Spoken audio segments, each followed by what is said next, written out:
L'ordonnance et l'officier. Vsevolod Garchine. « Déshabillez-vous !» dit le docteur à Nikita qui se tenait immobile, les yeux fixés sur un point lointain. Nikita sursauta et commença à se déboutonner. « Plus vite, mon gars !» s'impatienta le docteur. « Tu as vu combien vous êtes à passer ?» Il montra la foule qui emplissait la salle d'attente. « Tourne-toi, abruti !» lui dit en manière d'aide un sous-officier chargé de la toise. Nikita se dépêcha, il ôta chemise et pantalon et se tint complètement nu. Il n'y a rien de plus magnifique qu'un corps d'homme. Cela a été dit et redit de multiples fois par des tas de gens, et en tout lieu.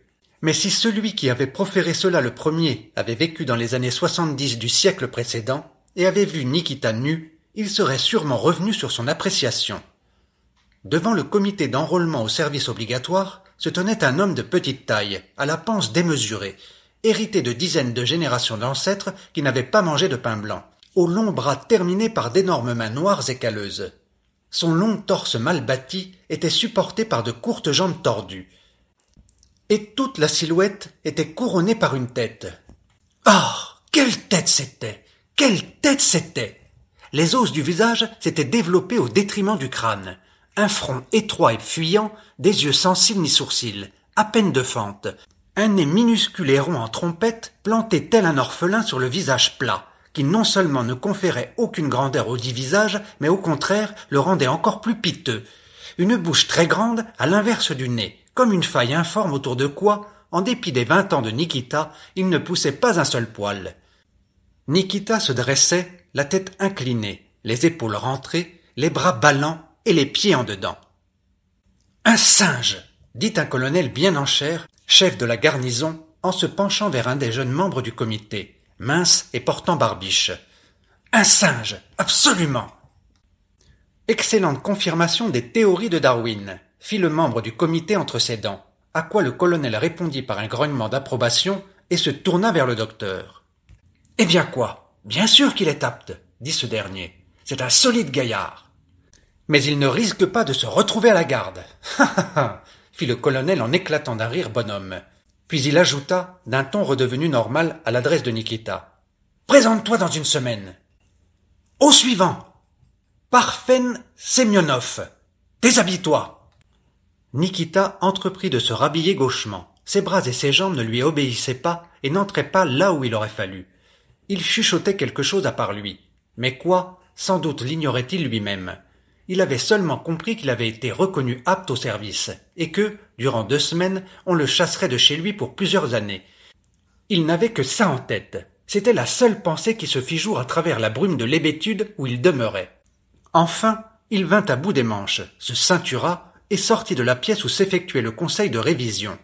Un vieil homme de 65 ans à peu près, petit et complètement voûté, l'accueillit sous le porche. « Alors, on te met le sac à dos ?» s'enquit-il. Nikita ne répondit pas, et le vieil homme comprit que oui. Il ne posa pas d'autres questions. Ils sortirent dans la rue, c'était une claire journée de gel. Une foule de moudjiks et de paysannes, venues avec les jeunes, attendait. On battait la semelle et tapait dans les mains. La neige croustillait sous les chausses de tille et les bottes. La vapeur s'exhalait des têtes emmitouflées et des petits chevaux hirsutes. Les cheminées de la ville crachaient des fumées qui s'élevaient en colonne toute droite. « Ivan, le tien, ils l'ont pris ?» demanda au vieil homme un moudjik costaud portant une pelisse neuve, un bonnet en peau de mouton et de bonnes bottes. « Ils l'ont pris, Ilya Savélitch, ils l'ont pris. C'est le Seigneur qui a voulu nous punir. Que vas-tu faire maintenant ?»« Ce que je vais faire, c'est la volonté divine. J'avais un seul aide dans la famille. Même celui-là, on me l'enlève. » Ivan eut un geste d'impuissance. « Tu aurais dû remplir les formalités d'adoption plus tôt, » dit Ilya Savélitch d'un air entendu. « Le gars serait épargné. » Qui pouvait prévoir? On ne sait rien de tout ça, nous. Il me remplaçait un fils. C'était le seul travailleur de la famille. Je me disais comme ça que les maîtres en tiendraient compte. Rien à faire, on m'a dit. La loi, c'est la loi. Comment ça, la loi, votre seigneurie? Que j'y ai répondu. Alors que sa femme est gravide. Encore une fois, je le redis, à moi tout seul, je n'y arrivais pas. Vieil homme, nous ne savons rien de tout ça. Mais d'après la loi, orphelin qu'il est, solitaire, il doit aller au service. À qui la faute qu'on m'a dit, s'il a une femme et un enfant? Mariez-les à 15 ans, tant que vous y êtes. Je voulais encore ajouter quelque chose. On ne m'a pas écouté. Fiche-nous la paix, on m'a dit avec la colère. On a bien assez à faire sans toi. Que veux-tu y faire dans un cas comme ça? Dieu l'a voulu. Il est placide, ton gars. Placide, mais travailleur. Par Dieu, oui alors. Jamais je n'ai entendu un mot de travers de sa part. Je vais te dire, Ilya Savélitch, pour moi, il était mieux qu'un vrai fils. Voilà bien notre malheur. Dieu l'a envoyé, Dieu l'a repris. Adieu, Ilya Savélitch. Le vôtre n'est pas près de passer, je présume. Ça dépend des autorités. Seulement le mien, on ne peut pas le prendre. Il est boiteux. C'est votre chance, Ilya Savélitch. Dieu te préserve. Que débites-tu là? Quelle chance si un fils est né boiteux? Eh bien oui, Ilya Savélitch. À quelque chose malheur est bon. Votre gars restera à la maison tout de même. Adieu. Portez-vous bien. Adieu, vieux frère. Au fait, oublierais-tu ta petite dette, hein? Je ne peux pas, Ilya Savélitch. Je suis pris à la gorge, c'est impossible. Patientez encore un petit peu. Vous savez quel malheur nous touche. D'accord, on en reparlera. Adieu, Ivan Petrovitch. Pendant ce temps, Nikita avait détaché le cheval. Son père adoptif et lui prirent place dans le traîneau et partirent. Jusqu'à leur village, il y avait environ 50 verstes. Le cheval courait alertement. Ses sabots projetaient des paquets de neige qui s'émiettaient en l'air et éclaboussaient Nikita. Celui-ci s'était allongé près de son père, enveloppé dans son manteau de peau retourné, et gardait le silence. Le vieil homme lui adressa une ou deux fois la parole, mais il ne répondit pas. Il était figé et fixait la neige comme s'il eût cherché le point abandonné dans la salle du conseil. Ils arrivèrent, entrèrent dans l'isba, dirent tout. La famille qui, outre les 2 hommes, comptait 3 femmes et 3 enfants restés après la mort l'an dernier du fils d'Ivan Petrovitch, poussa les hauts cris. Paraskovia, la femme de Nikita, se pâma. Les femmes pleurèrent toute la semaine. Comment elle se déroula pour Nikita cette semaine? Cela Dieu seul le sait, car il ne desserra pas les dents de tout ce temps, gardant sur son visage une immuable expression de soumission angoissée. Et puis, tout prit fin. Ivan emmena l'appelé en ville et le laissa au point de rassemblement. 2 jours plus tard, Nikita, en compagnie des autres appelés, foulait les congères de la Grand-Route, en direction du chef-lieu où leur régiment d'affectation tenait ses quartiers. Il était vêtu d'une demi-pelisse neuve, de larges pantalons en grosse toile noire, de nouvelles chaussures de feutre, d'une chapka et de moufles. Dans son sac à dos, en plus de 2 rechanges de linge et de gâteaux, il y avait un billet d'1 rouble soigneusement plié. C'était Ivan Petrovitch qui l'avait muni de la sorte, arrachant encore un prêt à Ilya Savélitch afin d'équiper son fils adoptif pour la route. Nikita s'avéra le plus mauvais jeune soldat. Le menin à qui on le confia pour un rudiment d'instruction était au désespoir. En dépit de toutes ces leçons dans lesquelles les taloches et les coups ne jouaient pas le moindre rôle, Nikita ne parvenait pas à appréhender la sagesse pourtant élémentaire du doublement des rangs. Sa silhouette tendue d'habits militaires était des plus pitoyables. Dans l'alignement, c'était soit son ventre qui dépassait, soit, lorsqu'il le rentrait, sa poitrine qui se bombait trop, entraînant tout le corps en avant au risque de chuter face contre terre. Malgré tous les efforts des autorités, il n'y avait pas moyen de faire de Nikita ne serait-ce qu'un médiocre soldat de front. Le commandant de compagnie, après avoir tancé Nikita, semonçait le sous-officier du peloton, lequel s'en prenait à son tour à Nikita. Cela consistait à condamner Nikita aux corvées plus souvent qu'à son tour. Or, assez vite, le sous-officier constata que les corvées supplémentaires n'étaient pas une punition pour Nikita, mais un plaisir. C'était un excellent travailleur, et il s'acquittait de ses tâches, à savoir porter l'eau et les bûches, chauffer les poêles, plus l'entretien des casernements, c'est-à-dire le maniement incessant du balai de tille mouillé sur les planchers, en les prenant à cœur. Pendant le travail, au moins n'était-il plus dans l'obligation de réfléchir par crainte de se tromper de pas, de tourner à gauche quand il est commandé de tourner à droite, et, de surcroît, il se sentait totalement libéré des terribles questions de la haute science que les soldats qualifiaient de littérature. Qu'est-ce qu'un soldat? Qu'est-ce qu'un drapeau? Nikita sait parfaitement ce qu'est un soldat et ce qu'est un drapeau. Il est prêt à accomplir son devoir de soldat avec le maximum d'assiduité, et il donnerait vraisemblablement sa vie pour défendre le drapeau. Mais dire en termes livresques de manière circonstanciée ce qu'est un drapeau, il en est incapable. Un drapeau dont auquel gonfla long, marmonne-t-il en s'efforçant d'étirer son corps pâteau, le menton levé et clignant de ses paupières privées de cils. « Crétin !» crie le sous-off phtisique qui enseigne la littérature. Devrais-je encore longtemps vous supporter, bande de monstres? Devrais-je encore longtemps endurer cette torture, bande de Muggi Crusto? Bah! Combien de fois faudra-t-il te le répéter? Allez, répète après moi. Le drapeau est le gonfalon sacré. Nikita ne peut même pas répéter ces 4 mots.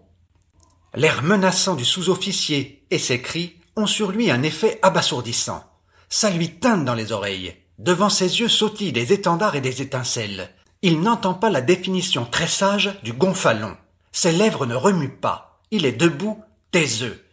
Mais parle donc, que le diable t'emporte. Le drapeau est le gonfalon sacré. Le drapeau, eh bien, le poursuit Nikita. Sa voix tremble, des larmes perlent à ses yeux.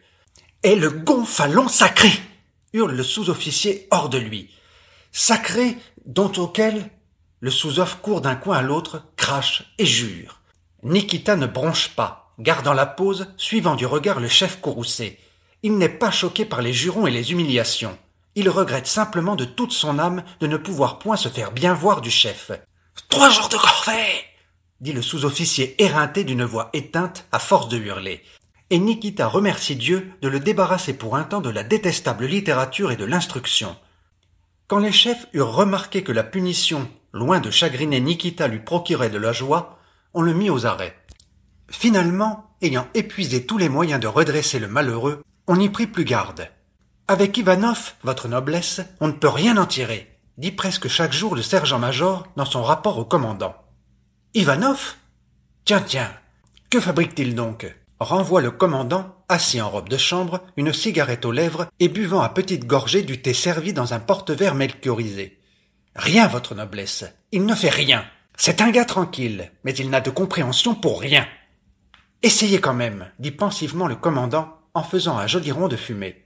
« On a tout essayé, votre noblesse, rien ne marche. »« Que vais-je faire de lui dans ce cas ? Car tu en seras d'accord, Jitkov, je ne suis pas le bon Dieu, hein ? C'est un crétin. Bon, et alors ? Allez, va. Que Dieu vous garde, votre noblesse. » À la fin, le commandant en eut soupé d'entendre les plaintes du sergent-major. « Fiche-moi la paix avec ton Ivanov, ne l'envoie plus à l'instruction, et c'est tout, ne t'en occupe plus. Fais-en ce que tu veux, mais laisse-moi en paix. » Le sergent-major tenta de muter Nikita dans une compagnie auxiliaire, hors cadre, mais elle était déjà surchargée. Il ne fut pas non plus possible de le caser comme ordonnance auprès d'un officier, car ils en avaient tous un. Alors on chargea Nikita des travaux les plus durs, les plus noirs, abandonnant l'idée d'en faire un soldat. Il vécut 1 an de la sorte, jusqu'à l'arrivée d'un nouvel officier subalterne, l'enseigne Stebelkov. On lui confia Nikita en qualité de planton permanent, autrement dit d'ordonnance. Alexandre Mikhailovitch Stebekov, le nouveau maître de Nikita, était un jeune homme très bon, de taille moyenne, le menton rasé et arborant des moustaches finement étirées comme de superbes bâtonnets. Et, de temps à autre, il y portait la main gauche non sans un certain plaisir. Il venait de finir les cours de l'Institut des sous-officiers issus de la noblesse, sans manifester outre mesure d'attirance pour les sciences, mais ayant, en revanche, parfaitement assimilé les subtilités du service armé. Il était tout à fait heureux dans son état actuel. Les 2 années passées à l'Institut aux frais du gouvernement, sous la sévère autorité de la hiérarchie, l'absence totale d'amis chez qui il lui était possible de se reposer de la vie de caserne, pas un kopek d'argent personnel qui eût pu procurer quelque distraction, tout cela l'épuisa. Et maintenant, en se voyant officier, touchant jusqu'à 40 roubles par mois, ayant la haute main sur une demi-compagnie et disposant à temps plein d'une ordonnance, il ne souhaitait rien de plus. « C'est bien, c'est très bien », se disait-il en s'endormant. Et, au réveil, il se rappelait qu'il n'était plus élève officier, mais officier, qu'il n'avait plus besoin de sauter à bas du lit et de s'habiller dans la crainte de l'adjudant de service, mais qu'il avait la possibilité de se délecter à rester couché et fumer une cigarette. « Nikita !» appelle-t-il. Nikita, dans sa chemise rose délavée, ses pantalons noirs de toile et ses galoches dénichées on ne sait où, qu'il porte à même ses pieds nus, apparaît sur le seuil de la chambre de Stebelkov. « Fait-il froid aujourd'hui ?»« Je peux pas savoir, votre noblesse, » répond timidement Nikita. « Va voir et reviens me dire. » Nikita sort dans le froid et, au bout d'1 minute, réapparaît. « Très froid, votre noblesse. »« Y a-t-il du vent ?»« Je peux pas savoir, votre noblesse. »« Imbécile, comment peux-tu ne pas savoir puisque tu étais dehors ?»« Dehors, y en a point, votre noblesse. Y en a point, y en a point. Sors dans la rue. Nikita va dans la rue et rapporte que le vent est costaud. Il n'y aura pas d'instruction, votre noblesse. Sidorov l'a dit, s'enhardit-il à ajouter. C'est bon, va, dit Alexandre Mirailovitch. Il se roule en boule, tire sur lui la chaude couverture de Bayette et ses pensées se mettent à vagabonder, accompagnées par les craquements du poêle que Nikita a allumé. Sa vie d'élève officier lui apparaît comme un songe trouble et désagréable. Pourtant, c'était il n'y a pas si longtemps, roulement de tambour en plein dans les oreilles. Tu bondis, tu trembles de froid. Ces souvenirs en suscitent d'autres, pas particulièrement agréables non plus. La pauvreté, la médiocre existence de petit fonctionnaire, la mère toujours bougonne, une femme grande et maigre, le visage sévère et émacié, qui avait constamment l'air de dire « Je ne laisserai pas le premier venu m'humilier, attention !» Un tas de frères et sœurs, des disputes entre eux, les récriminations de la mère contre le sort, les querelles entre elle et le père quand il revenait ivre, le lycée où il était si difficile d'étudier malgré tous les efforts, les camarades qui le harcelaient ou l'appelaient pour on ne sait quelle raison obscure du nom extrêmement vexant de Haransor, l'examen raté en langue russe, la scène pénible, humiliante quand, exclu du lycée, il était revenu en larmes à la maison, le père dormait soûl sur le divan. À la cuisine, la mère s'affairait au fourneau, préparant le repas. Apercevant Sacha, diminutif d'Alexandre, qui entrait en pleurs avec ses livres, elle comprit ce qui était arrivé, et se jeta sur le garçon avec des réprimandes. Puis, elle se jeta sur le père qu'elle réveilla pour lui expliquer la situation, et le père le battit. Sacha avait alors 15 ans. 2 ans plus tard, il s'inscrivait au service militaire avec les droits de ceux qui devançaient l'appel, volontairement, et à 20 ans, il était un homme indépendant, enseigne d'un régiment de fantassins. « C'est bien, se dit-il sous les draps. Ce soir, j'irai au club. Il y aura des danses. » Et il s'imagine la salle du mess des officiers, pleine de lumière, de chaleur, de musique et de jeunes filles assises telles des parterres de fleurs le long des murs, n'attendant qu'un jeune et svelte officier qui les invitera pour quelques tours de valse. Et Stebelkov, claquant des talons, quel dommage bon sang qu'il n'y ait pas d'éperon, s'incline devant la mignonne fille du major et dit gracieusement « Permettez ?» Sur ce, la fille du major pose sa main à côté de l'épaulette et il s'envole, emporté par la musique. Oui, ça c'est autre chose que Haransor. Et puis comme c'était bête, en quoi étais-je un hareng? Mais eux autres, maintenant, qui n'étaient pas des harengs, ils sont en première année d'université et ils crèvent de faim. Tandis que moi, qu'ont-ils tous à vouloir aller absolument à l'université? Admettons qu'un juge d'instruction ou un docteur reçoive un salaire supérieur au mien. Mais combien de temps faut-il se battre pour y arriver, tout en vivant à son propre compte pendant tout ce temps-là? C'est autre chose pour nous. Entre à l'institut et tu es comme sur des rails. Si tu sers bien, tu peux grimper jusqu'à général. Oh là là, je leur en ferai voir alors. Alexandre Mirailovitch ne formula pas clairement à qui il en ferait voir, mais le souvenir des non-harengs fulgura dans son esprit en cette seconde. « Nikita !» crie-t-il. « Nous avons du thé ?» « Pas du tout, votre noblesse. On l'a tout utilisé. Va donc en acheter une livre. » Il sort de sous son oreiller une bourse neuve et donne de l'argent à Nikita. Celui-ci part chercher du thé. Alexandre Mirailovitch poursuit sa rêverie, et avant le retour de Nikita, il a le temps de s'assoupir. « Votre noblesse !» chuchote Nikita. « Hein? Quoi?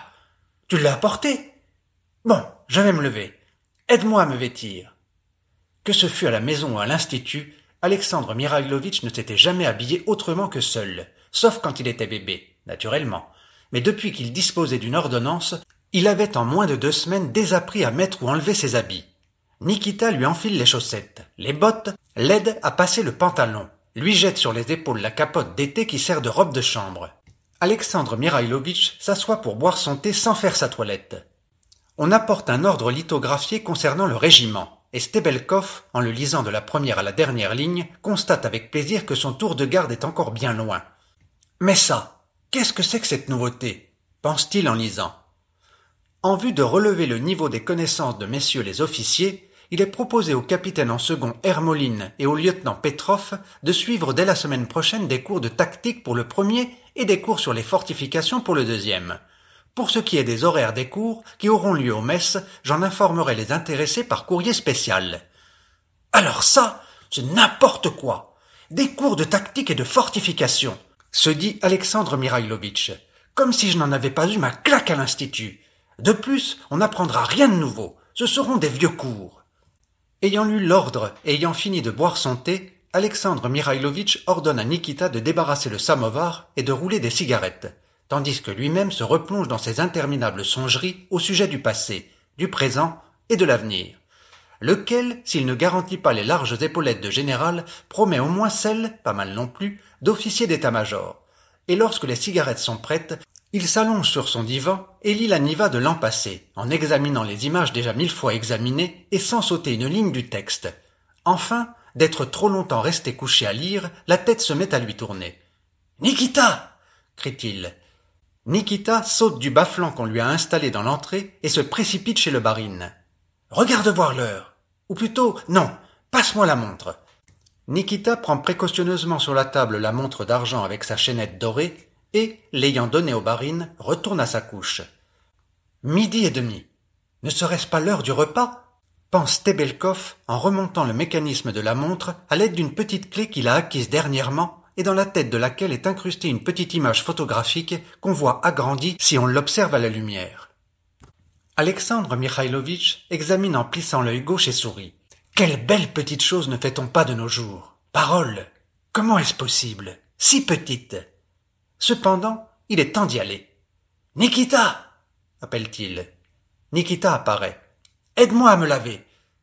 Nikita apporte dans la chambre un tabouret en bois avec une bassine arrangée en lavabo. Alexandre Mikhailovitch commence sa toilette.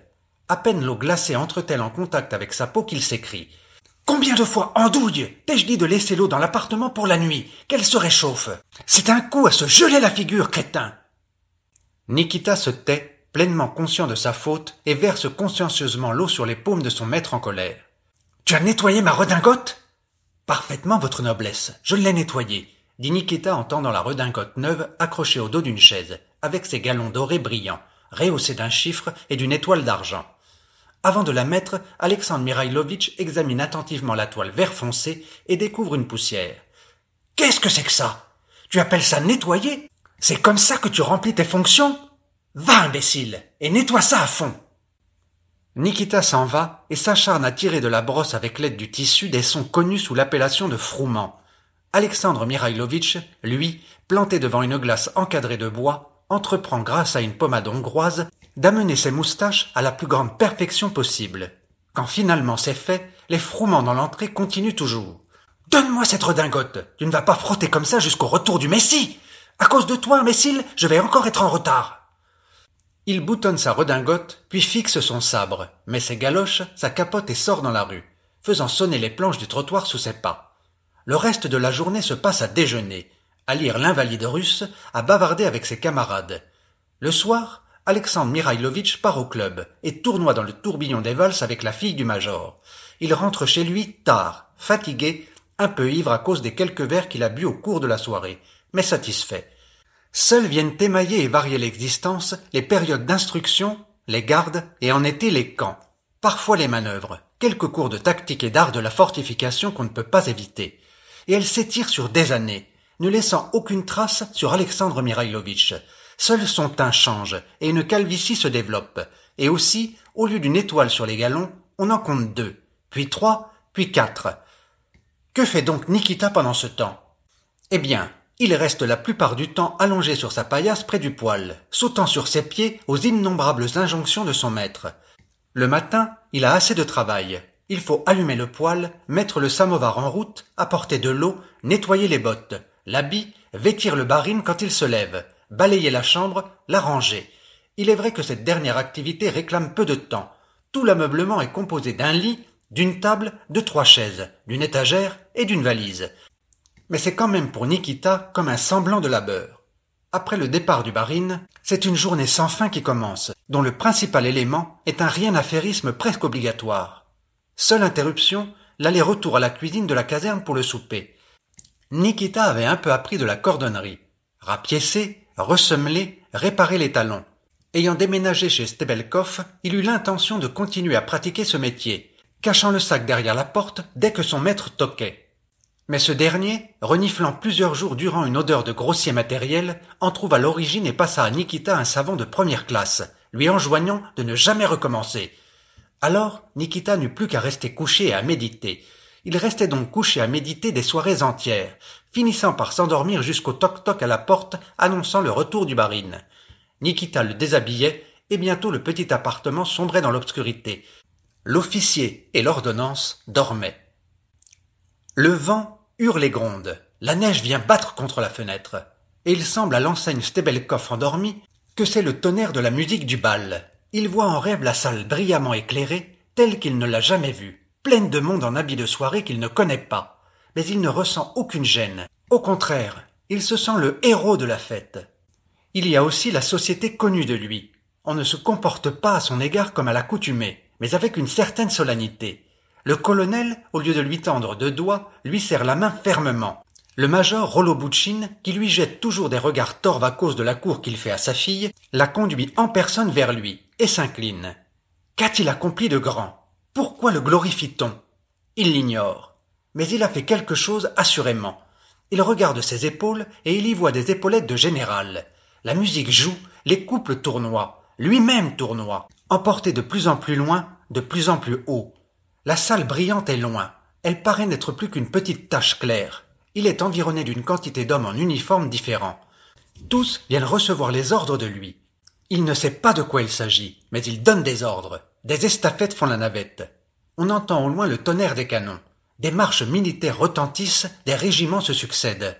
Tout se meut vers on ne sait où, et lui avec. Les canons se rapprochent et Stebelkov commence à avoir peur. « On va me tuer !» pense-t-il. Un cri épouvantable résonne de tous les côtés. Des gens bizarres, terribles, sauvages, courent droit sur lui, tels qu'il n'en a jamais vu. Ils sont de plus en plus proches. Un effroi indicible étreint le cœur d'Alexandre Mirailovitch. Un effroi comme on n'en connaît qu'en rêve. Et il hurle. « Nikita !» Le vent hurle et gronde. La neige vient battre contre les vitres. Et il semble à Nikita endormi que c'est du vrai vent, des vraies intempéries. Il est couché, seul dans son isba. À ses côtés, il n'y a ni femme, ni père, ni personne de la famille. Il ignore comment il s'est retrouvé chez lui et il a peur de s'être enfui du régiment. Il a l'impression qu'on organise une poursuite. Il sent que les poursuivants sont proches et il a envie de courir et de se cacher. Mais il ne peut plus remuer un seul membre. Alors, il crie et l'isba s'emplit de monde. Des gens du village qu'il connaît, mais leurs visages sont étranges. « Bonjour, Nikita » lui dit-on. « De tes proches, il n'y en a plus. Dieu les a tous rappelés à lui. Ils sont tous morts. Les voici. Jette donc un coup d'œil par là. » Et Nikita voit toute sa famille dans la foule. Sa femme et Ivan, et Paraskovia, et les enfants. Et il comprend qu'ils ont beau être là avec tous les autres, eux sont morts. Et tous les villageois aussi sont morts. C'est pour ça qu'il rit si bizarrement. Ils viennent à lui, le saisissent, mais ils s'arrachent de leurs mains, et courent dans les congères, trébuchant et tombant.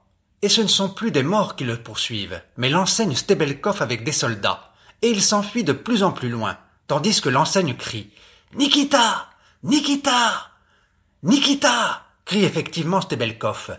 Nikita s'éveille, saute sur ses pieds et s'avance à tâtons dans la chambre, ses pieds nus tapant sur le sol. « Qu'est-ce que ça veut dire, satané moudjik? Tu te moques de moi ou quoi? Combien de fois t'ai-je dit de mettre des allumettes à côté de moi? Et toi, tu dors comme une andouille. Une demi-heure que j'appelle. En vain. Donne du feu. » Nikita, tout ensommeillé, cherche sur la table et le rebord de la fenêtre. Il met la main sur les allumettes, il allume une bougie plantée dans un bougeoir de cuivre vert de grisé, et, plissant les paupières, le tend aux barines. Alexandre Mirailovitch fume une cigarette. Et, un quart d'heure plus tard, l'ordonnance et l'officier dorment de nouveau d'un profond sommeil.